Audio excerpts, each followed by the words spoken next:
सबै भाइ बहिनीहरूलाई स्वागत छ। आज हामी कक्षा 10 को कम्पलसरी साइन्स को बायोलोजी च्याप्टरमा युनिट 18 पढ्दैछौँ, रिप्रोडक्सन। यो युनिट 18 लाई दुईवटा भागमा डिभाइड गरिएको छ।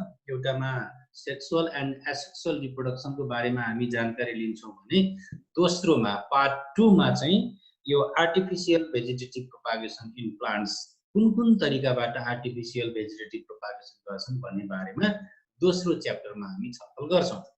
पहिलो च्याप्टरमा हामीले छलफल गर्ने विषयवस्तु भनेको यो रिप्रोडक्सन हो। Can you tell me what do you mean by reproduction? Reproduction भनेको के हो भनेर कसैले मलाई सम्झाउन सक्नुहुन्छ?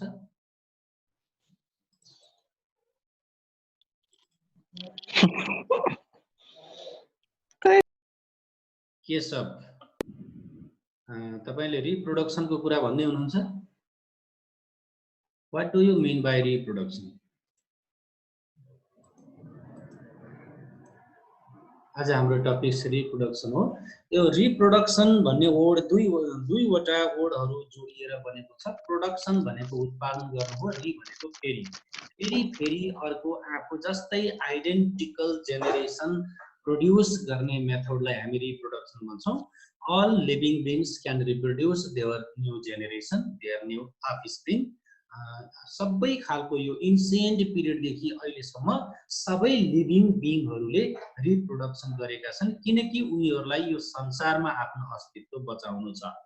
एकछिन कल्पना गरौँ, यदि यो संसारमा आजकै मितिबाट, आज कति साल? 77 साल जेठको कति गते आज? मैले त गते 10 गते होला। आज जेठको 10 गते शनिबार, आजकै मितिबाट कन्टिन्युअसली 50 वर्ष, धेरै पर्दैन, कन्टिन्युअसली जम्मा 50 वर्ष यो संसारमा भएका मान्छे सबैले कसैले पनि रिप्रोडक्सन भएन। They do not take part in the process of reproduction. What is the result? ट्याक्कै आजको there is no existence of any organism. आजको मितिबाट ठक्कै 50 वर्षसम्म मात्रै रिप्रोडक्सन भएन भने रिजल्ट के हुन्छ? Existence of organism. Yes, that means men. मैले मेनको एक्जाम्पल भनिराखेको छु। All mens are disappear in the world. Obviously किन त्यस्तो हुन्छ भने आज जन्मेको मान्छे पनि 50 वर्षको सम्म सन्तान नजन्माउने भनेको उसको रिप्रोडक्टिभ एज क्रस भइसकेको हुन्छ। त्यसपछि उसले चाहेर पनि रिप्रोडक्सनमा टेक पार्ट हुन सक्दैन। अब भोलिबाट त जन्मदैन। आज जन्मेको मान्छे 50 वर्ष पछाडि रिप्रोडक्सनमा उसले भाग लिन सक्दैन भन्नको अर्थ अब नयाँ मान्छे संसारमा जन्मिँदैनन्। जन्मेका मान्छेहरू क्रमशः बुढा भएर, एक्सिडेन्ट भएर, रोग लागेर, कोरोनाले खाएर, केले खाएर मृत्यु हुँदै जान्छ। तर नयाँ मान्छे जन्मिँदैनन्। त्यसको अर्थ के हुन्छ? अबको केही वर्षपछि, त्यो भनेको 100 वर्ष लाग्ला, हैन, 80 वर्ष लाग्ला, 70 वर्ष लाग्ला, त्यति वर्ष पछाडि यो संसारमा मान्छेको संख्या डिसएपियर हुन्छ। रिप्रोडक्सन किन गर्नु परेको रहेछ त भन्दा आफ्नो अस्तित्व, मान्छेको अस्तित्वलाई यो संसारमा राख्नको निम्ति रिप्रोडक्सन गर्न परेको रहेछ। हामीले मान्छेको मात्रै इक्जाम्पल भन्यौं, त्यस्तै अल टाइप्स अफ लिभिङ बिइङको कुरा गर्ने हो भने आखिरमा कुरा यही हो। रिप्रोडक्सनको मेन यसको चाहिँ अब्जेक्टिभ भनेको चाहिँ एक्जिस्टेन्स हुने हो। यो संसारमा सबैमा आफ्नो अस्तित्व हो। What do you mean by reproduction भने मैले कुरा राखिसकेँ। Process of production of new offspring. अब यो कति थरीको हुन्छ भन्ने कुरा हुन्छ। Specially they are 2 types. मैले यहाँ दुईटा फिगर राखेको छु। एउटा गोलो राखेर तलपट्टि प्लस चिन्ह लगाएको छ, एउटा गोलो राखेर माथिपट्टि एरो चिन्ह लगाएको छ हो। What do you mean bye it? Male and female. कुन चाहिँ मेल, कुन चाहिँ फिमेल? एरो लगाएको मेल, प्लस लगाएको फिमेल। यस, प्लस लगाएको यो सिम्बल चाहिँ फिमेल को हो र एरो लगाएको सिम्बल चाहिँ मेल को हो।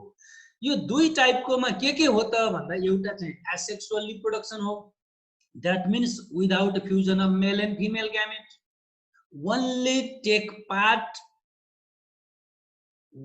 only one parents, they have not required to both male and female, that means mother and father. हामी मान्छे जन्मिनको लागि 12 आमा दुवै चाहिन्छ, एक्लैबाट जन्मिन सम्भव छैन। फेरि तपाईहरु मध्ये कतिले भन्नु होला कहाँ हुनु सर त्यस्तो, त्यस्तो त होइन। हाम्रो मम्मीले भनेको बाबा चाहिँ उता विदेश जानु भएको थियो रे, म त एक्लै जन्मे रे मम्मीले घरमा भन्नु होला। त्यो प्रोसेसिङ भइसके पछाडी बाबा विदेश गएर जन्मिया भए, पहिल्यैदेखि बाबा विदेश गएको भए जन्मिन्थ्यो।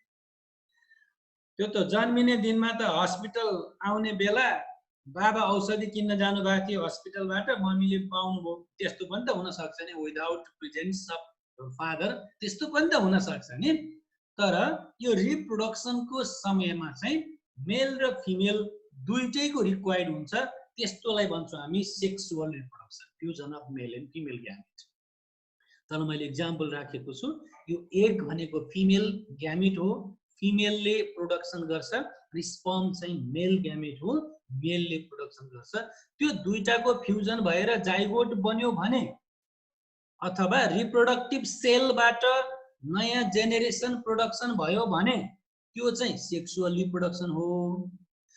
सोमाटिक सेलबाट नयाँ जेनेरेसन प्रोडक्सन भयो भने त्यो चाहिँ एसेक्सुअल रिप्रोडक्सन हो भनेर हामी भन्छौँ।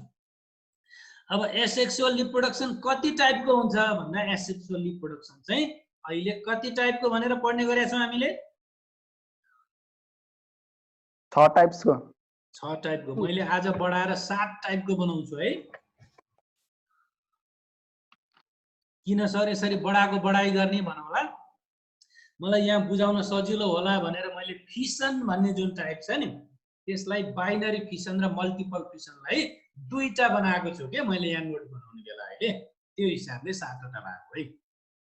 अब कुनै खालको रिप्रोडक्सन एनिमलमा मात्रै हुन्छ, कुनै खालको रिप्रोडक्सन प्लान्टमा मात्रै हुन्छ, र कुनै खालको रिप्रोडक्सन चाहिँ एनिमल एन्ड प्लान्ट दुवै थरीमा हुन्छ है। यहाँ मैले बाइनरी फिसन भन्ने देखाएको छु। पहिला फिसन भनेको के हो भनेर हामीले बुझ्नु पर्यो। फिसन भनेको युनिसेलुलर अर्गानिजममा माइटोसिस सेल डिभिजन भयो भने मदर सेलबाट आइडेन्टिकल उस्तै खालको दुईटा डटर सेल निस्कन्छ। त्यो दुईटा डटर सेल निस्कने प्रोसेसलाई हामी भन्छौँ बाइनरी फिसन। बाइ भनेको दुई हो है।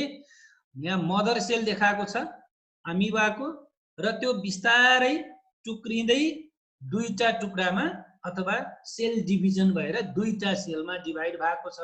युनिसेलुलरमा हुन्छ। यो युनिसेलुलरमा माइटोसिस सेल डिभिजन हुने भनेको त दुईटा सेलमा जाने हो। दुईटा सेलमा जाने भनेको अभियसली के हो त, आखिर यसको बडीमा एउटा सेल भन्दा हुँदै हुँदैन भने दुईटा सेल हुने भनेको त दुईटा बडी प्रोडक्सन हुने हो। त्यसलाई चाहिँ हामीले भन्छौँ बाइनरी फिसन। अमिबामा हुन्छ, युग्लिनामा हुन्छ, पारामेसियममा हुन्छ, त्यसलाई भन्छौँ बाइनरी फिसन। अर्को मल्टिपल फिसन भन्ने छ। यो मल्टिपल फिसन भनेको बाहिरको सेल मेम्ब्रेन भन्छौँ नि हामी, त्यो सेल मेम्ब्रेन एकदमै स्ट्रङ खालको छ र त्यसरी भित्र न्युक्लियसको डिभिजन हुने बेलामा एउटाबाट दुईटा, चारवटा, छवटा, आठवटा, 10वटा, 12वटा, 18वटा हुने बेलासम्म चाहिँ बाहिरको सेल मेम्ब्रेन ब्लास्ट हुँदैन। एउटै सेलभित्र धेरैवटा न्युक्लियसहरू प्रोडक्सन हुन्छन् र लास्टमा मात्रै त्यो बाहिरको सेल मेम्ब्रेन चाहिँ ब्लास्टिङ हुन्छ। एकैचोटि दुई भन्दा धेरैवटा सेलहरू प्रोडक्सन हुन्छन्, त्यस्तोलाई चाहिँ मल्टिपल फिसन भन्छौँ। कारण के हुँदो रहेछ त्यस्तो भने यो फेभरेबल कन्डिसनमा चाहिँ फिसन भयो भने स्पेसली बाइनरी फिसन हुँदो रहेछ, अनफेभरेबल कन्डिसनमा चाहिँ फिसन भयो भने त्यो मल्टिपल फिसन हुँदो रहेछ। प्लाज्मोडियममा चाहिँ यस्तो मल्टिपल फिसन भन्ने तरिका हुँदो रहेछ। अर्को चाहिँ बर्डिङ भन्ने तरिका छ। बर्डिङ भनेको के होला, बर्डबाट नयाँ जेनेरेसन प्रोडक्सन हुने तरिका हो। बर्ड भनेको के हो त, फेरि बर्ड भनेको त सबैलाई थाहा छ होला, बर्ड भनेको सानो टुसा हो। यो बर्डिङ चाहिँ प्लान्टमा पनि हुन्छ एनिमलमा पनि हुन्छ है।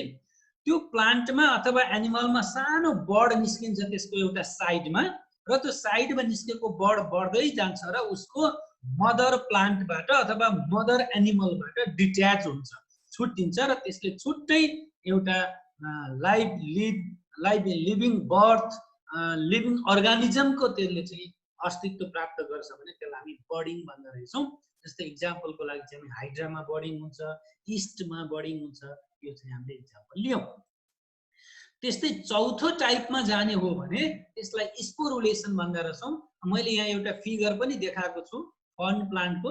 फर्न प्लान्टको पातको उल्टोपट्टि अपोजिट साइडमा गएर हेर्नुभयो भने त्यस्ता ती साना साना साना खैरा खैरा रङका पोका पोका पोका परेको देख्नु भएको छ होला हो? देख्नु भएको छ कसैले?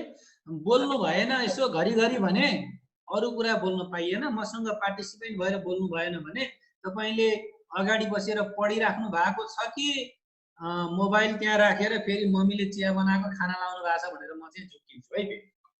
त्यो सानो सानो त्यस्तो पोका पोकालाई हामी सोरी भन्छौँ है। एउटालाई सिङ्गुलरमा भन्दा सोरस भन्छौँ।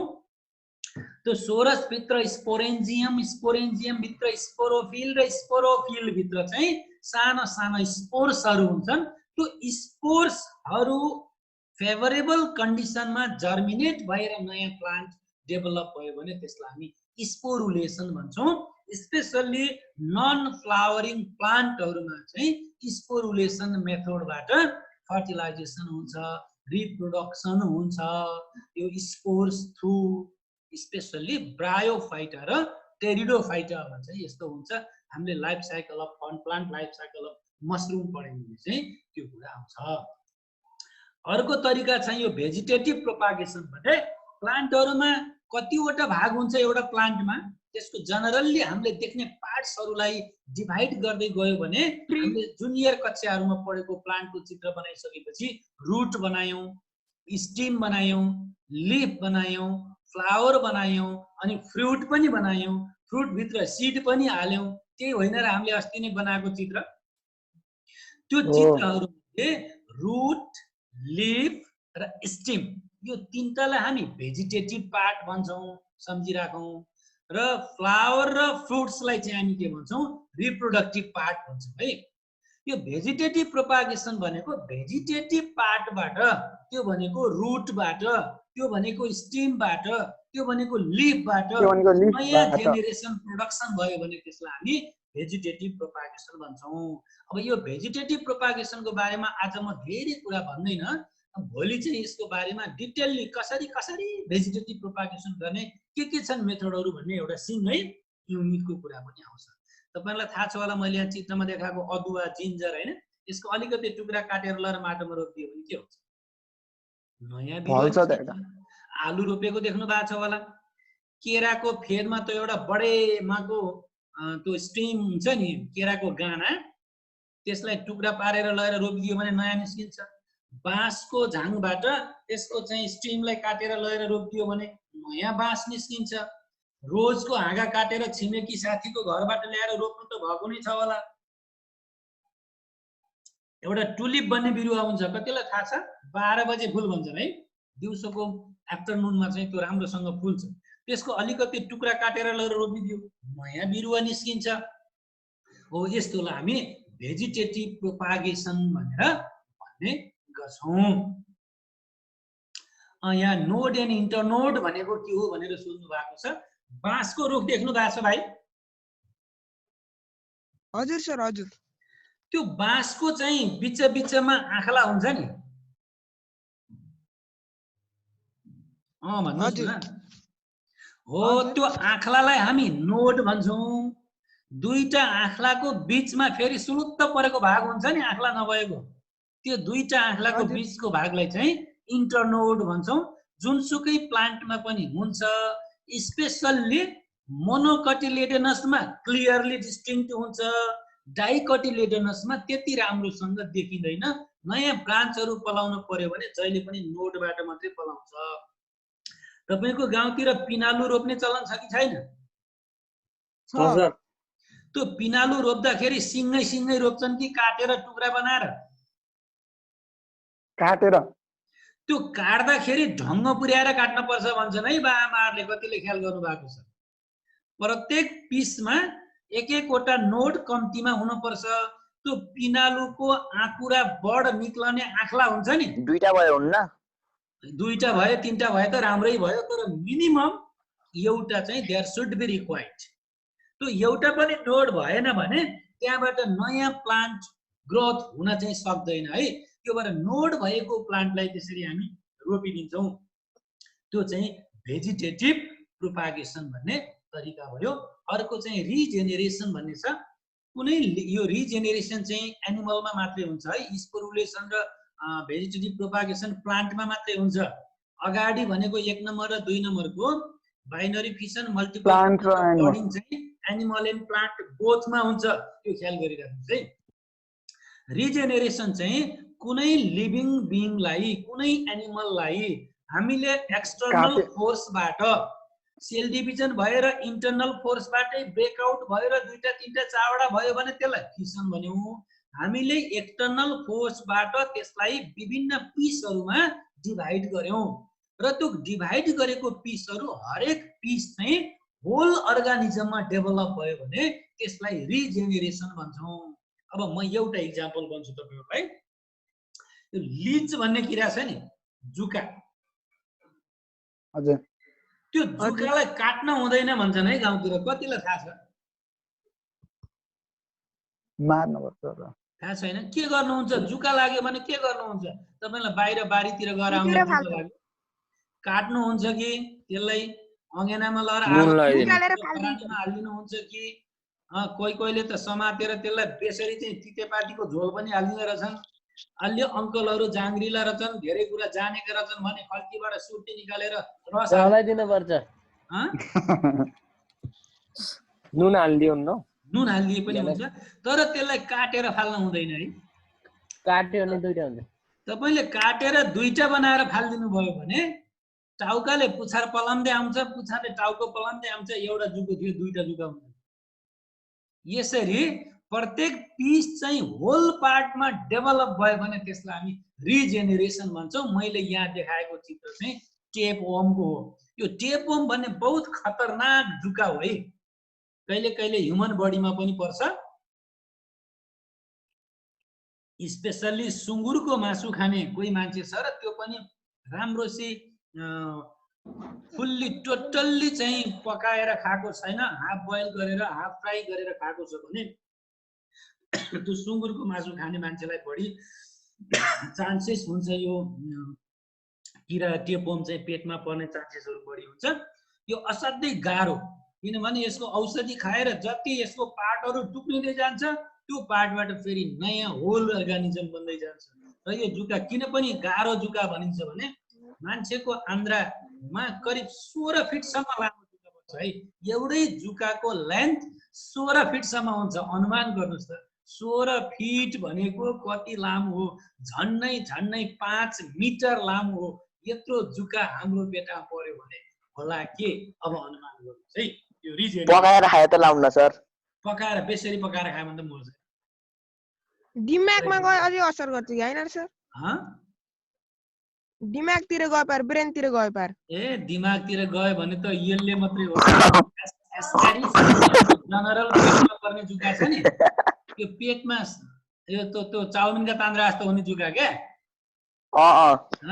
त्यो जुकाले पनि मान्छेको डेथ पनि हुन सक्छ। हेर, हामीले चाहिँ एस्कारिस लोब्रिगोइड्स भन्छौँ त्यसलाई।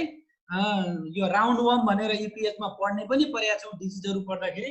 त्यसको फुलहरू दिमागमा गयो भने अनकन्सियस पाइन्छ।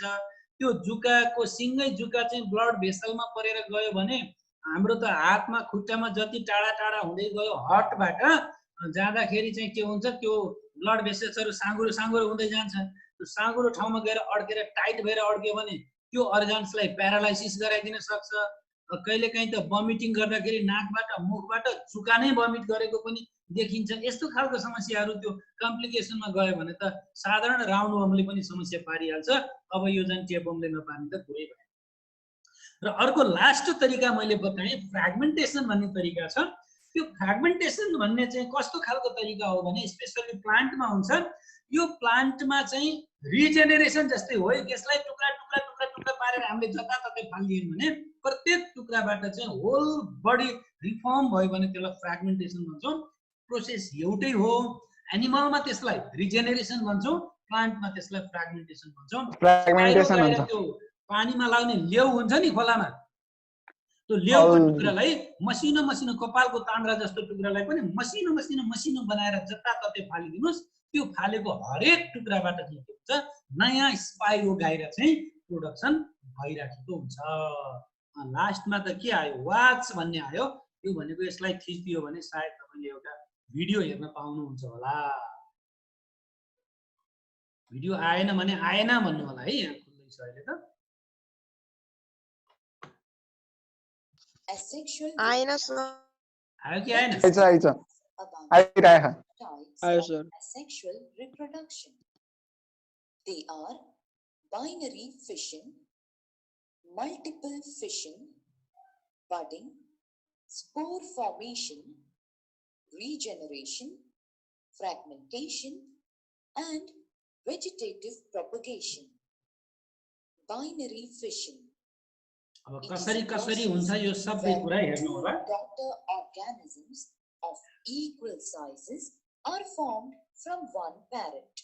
Algae, fungi, and bacteria reproduce by binary fission. Multiple fission. Multiple fission occurs during unfavorable conditions such as lack of water. A thick wall or cyst is formed around the amoeba. Then the cell splits many times within the cyst to form many small amoebae. This is called multiple fission. Budding. In this type of reproduction, a new organism grows in the form of a bud on or inside the parent body. This bud grows to form an adult. Each cell has a nucleus and the cell contains cytoplasm. At the time of reproduction, each cell sends out a small outgrowth from its cell. This is called a bud. Then the nucleus of the parent yeast cell divides into two and one is sent into the bud. Then gradually the bud separates from the parent cell and grows into a new cell of yeast. In yeast, bud formation occurs very fast. Thus, in a short time, a chain of yeast cells is produced. Spore formation. In this type of reproduction, स्पोरुलेसन some यहाँ spore plants formation भनेको र produce स्पोरुलेसन single भनेको एउटै हो है। cells called spores that grow into new individuals. The spores are so light that they can float through the air. Mushrooms, molds, ferns, and moss reproduce by this method. In mosses and ferns, the spores are produced inside special structures called capsules. The thick wall enables the spores to withstand unfavorable conditions. Regeneration. In this method, the parent body breaks into pieces and each piece can grow into a new individual. Starfish, planaria, etc. are capable of regeneration. Fragmentation. In this type of reproduction, the plant body breaks into two or more fragments or pieces upon maturation. Each fragment then develops into a new organism. Example, Spirogyra, vegetative propagation. It is seen in plants. Here, the new species are formed from vegetative parts of plants. सबैले यो भिडियोलाई हेर्नु भएको छ। यसले यो अहिले मैले भनेका 7 वटा तरिकाहरू, binary fission, multiple fission, budding, sporulation, vegetative propagation, regeneration र फ्र्यागमेन्टेसन। यो सातवटै तरिकाहरूबाट कसरी नयाँ जेनेरेसन रिप्रोड्युस हुँदो रहेछ भन्ने कुरा यसले क्लियरली देखाएको छ। सायद यसबाट तपाईहरुले फाइदा लिनु भएको छ। अब किन इम्पोर्टेन्ट छ एसेक्सुअल रिप्रोडक्सन भन्ने कुरा हुन्छ। यसको मेन कुरा एसेक्सुअल रिप्रोडक्सनको नम्बर 1 फाइदा भनेको त it produce genetically identical offspring. यो भनेको जस्तो प्यारेन्ट्स छ उस्तै खालको बच्चा जन्मिन्छ भनेको। हामी जस्तो प्यारेन्ट्स छ उस्तै खालको छैनौँ है। अलिअलि बा जस्तो छौँ, अलिअलि आमा जस्तो छौँ, अलिअलि फुपू जस्तो छौँ, अलिअलि मामा जस्तो छौँ, अलिअलि हजुरबुवा जस्तो छौँ, तर सबैभन्दा फेरि अलिअलि फरक पनि छौँ है। हाम्रो त्यस्तो हुन्छ। अब यो चाहिँ आइडेन्टिकली जस्ताको तस्तै जन्मिन्छ, यो यसको मेन कुरा हो। र अर्को चाहिँ easily conducted through plants having undeveloped seed. Some plants have undeveloped seed like bamboo, sugarcane, onion, etc. Potato also. यस्ता खालका बिरुवाहरूमा राम्रो खालको सिड हुँदैन। केराको बिउ देख्नु भएको छ कसैले? केराको बिउ? No sir. देखाइन सर। केराको कोसा भित्र कालो कालो मसिनो बिउ हुन्छ। मेवाको बिउ भन्दा अलि सानो त्यस्तै खालको बिउ हुन्छ।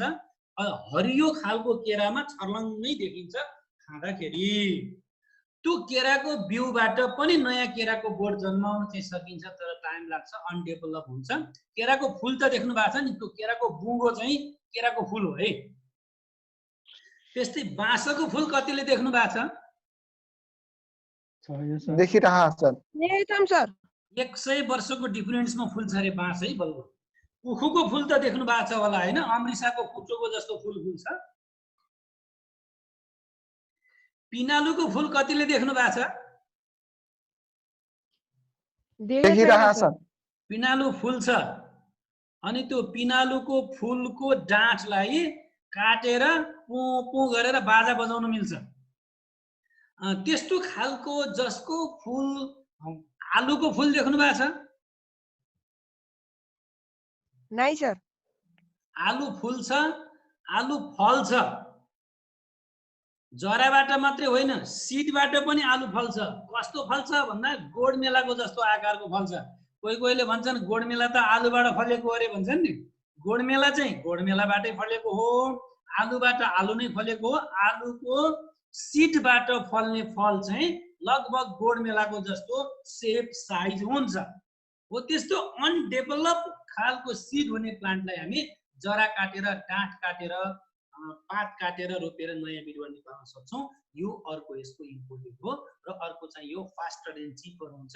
मेल र फिमेल दुईटै रिक्वायर्ड चाहिँदैन। जुनसुकै हाँगा, त्यो सजीवन भन्ने एउटा बिरुवा हुन्छ नि पारहरूमा लगाउने, त्यो सजीवनको चाहिँ एउटा हाँगा काटेर ल रोपिदियो, नयाँ जन्मिहाल्छ। अनि त्यो सिमल भन्ने कतिलाई थाहा छ? सिमलको हाँगा काटेर ल र बारमा रोपिदियो, त्यसबाट नयाँ बिरुवा निस्किहाल्छ। रोजको हाँगा काटेर ल रोपिदियो, नयाँ बिरुवा निस्किहाल्छ। अब म सेक्सुअल रिप्रोडक्सन भन्ने पार्टमा गएँ। यो मेल र फिमेल ग्यामेट दुईटा मिलेर बन्यो भने त्यसलाई हामी सेक्सुअल रिप्रोडक्सन भन्छौँ। यो प्लान्ट र एनिमलमा दुई तरिकाले हुन्छ। प्लान्टमा चाहिँ पोलिनेसन एन्ड फर्टिलाइजेसनबाट हुन्छ। पोलिनेसन पनि दुई थरी हुन्छ है प्लान्टमा, कतिलाई ख्याल छ होला? एउटालाई भन्छौँ हामी सेल्फ पोलिनेसन, अर्कोलाई भन्छौँ हामी क्रस पोलिनेसन। एउटा फुलमा भएको मेल ग्यामेट त्यही फुलको फिमेल ग्यामेटसँग मिल्यो, त्यसलाई सेल्फ भन्छौँ। त्यही प्लान्टको अर्को फुल अथवा नेक्स्ट प्लान्टको नेक्स्ट फुल फ्लावरसँग मिसियो भने त्यसलाई चाहिँ हामी क्रस पोलिनेसन, क्रस फर्टिलाइजेसन भन्छौँ। म यहाँ प्लान्टले कसरी चाहिँ रिप्रोड्युस गर्दो रहेछ भन्ने कुरा थोरै तपाईहरुलाई शेयर गरेँ है।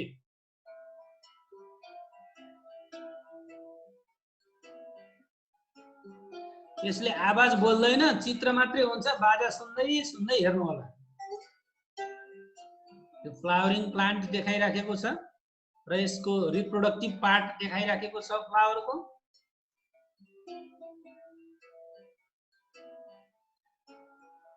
त्यो ठुला ठुला क्याप्सुलहरु देखेको मेल रिप्रोडक्टिभ पार्ट हो भने बीचको पार्ट चाहिँ फिमेल रिप्रोडक्टिभ पार्ट हो।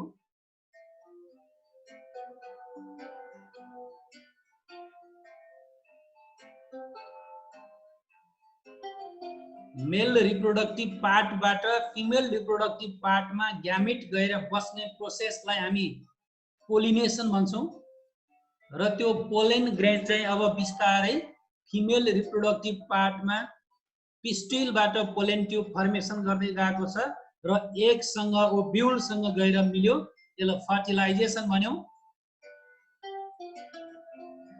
आफ्टर फर्टिलाइजेसन त्यो पेटलहरू, सेपलहरू, क्यालिक्स, कोरोलाहरू सबै झरेर जान्छ, स्टामिनहरू पनि झरेर जान्छ,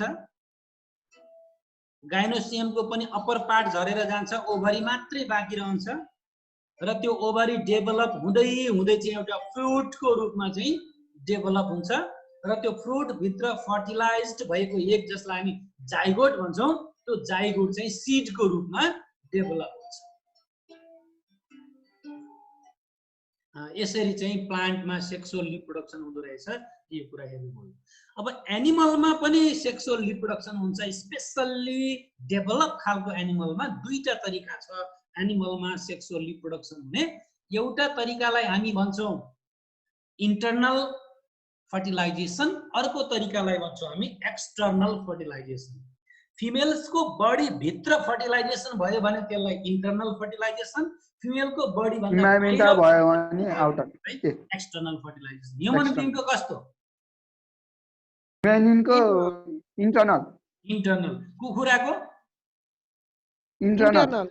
कुखुराको पनि इन्टर्नल फर्टिलाइजेसन। भ्यागुताको? एक्सटर्नल। झुक्किनु होला है, मैले what do you mean by external fertilization भनेको घरभन्दा बाहिर पाएको चाहिँ एक्सटर्नल फर्टिलाइजेसन हो, मेरो घरको गाईले गोठमा बच्चा पाएको थियो एक्सटर्नल फर्टिलाइजेसन हो भनेर लेखेको उत्तर पनि मैले पढेको छु है, त्यस्तो होइन। कुखुराको पनि इन्टर्नल फर्टिलाइजेसन हो। इन्टर्नल र एक्सटर्नल फर्टिलाइजेसनको बारेमा यो सानो भिडियो हेर्नु that in many animals fertilization takes place outside the body of the female. These animals, fertilization takes place in water. When the male and female come together in water, the female lays hundreds of eggs. The laid, the male deposits sperms over them. Sperm swims randomly in water with the help of its long tail. Sperms come in contact with the eggs. This results in fertilization.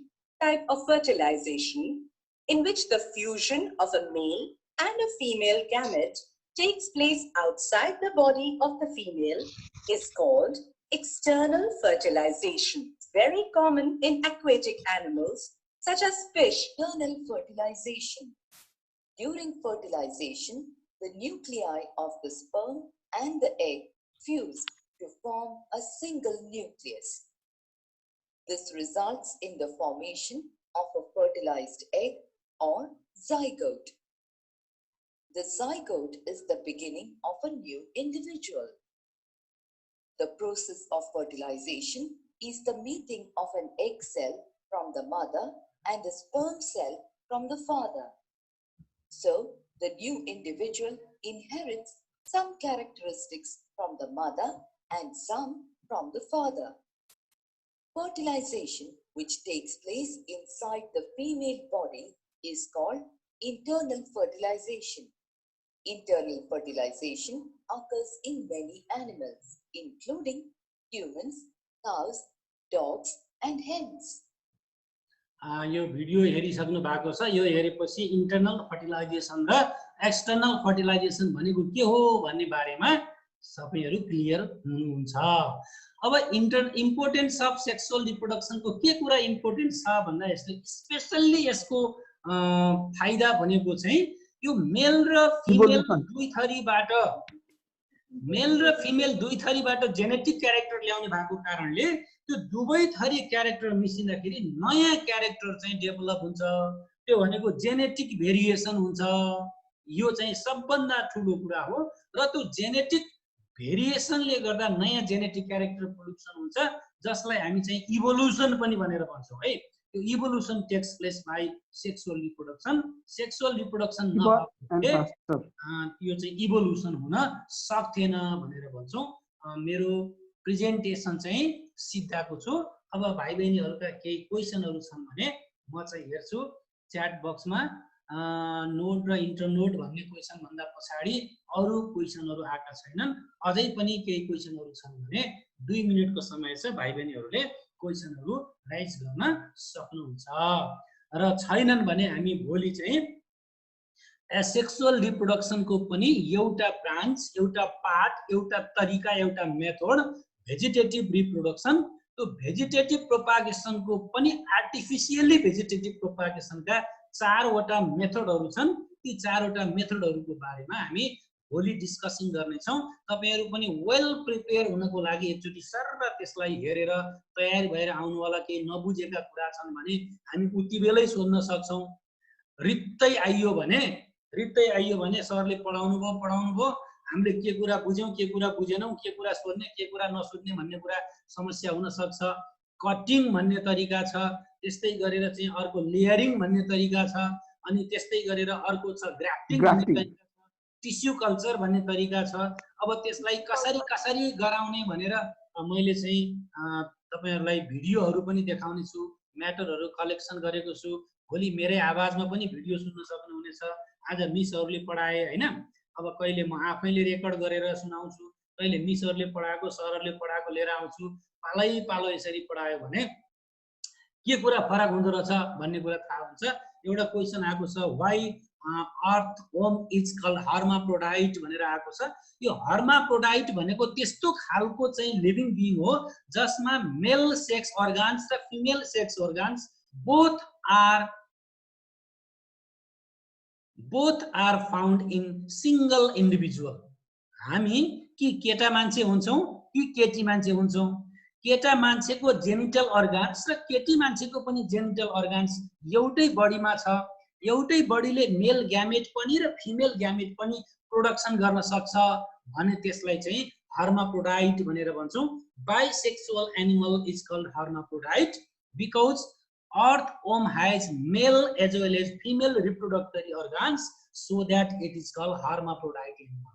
Earthworm मात्रै होइन, यो Annelida फाइलममा पर्ने सबै खालको एनिमलहरू, Leach भयो, earthworm भयो, Nereis भयो, त्यस्तै प्लाटिहेल्मिन्थिस फाइलममा पर्ने सबै एनिमलहरू, प्लानेरिया भयो, लिभर फ्लुक भयो, अनि त्यस्तै गरेर टेपवर्म भयो, यस्ता एनिमलहरू चाहिँ हर्माफ्रोडाइट एनिमल हुन्छन्। They have both sexes in a single body so that they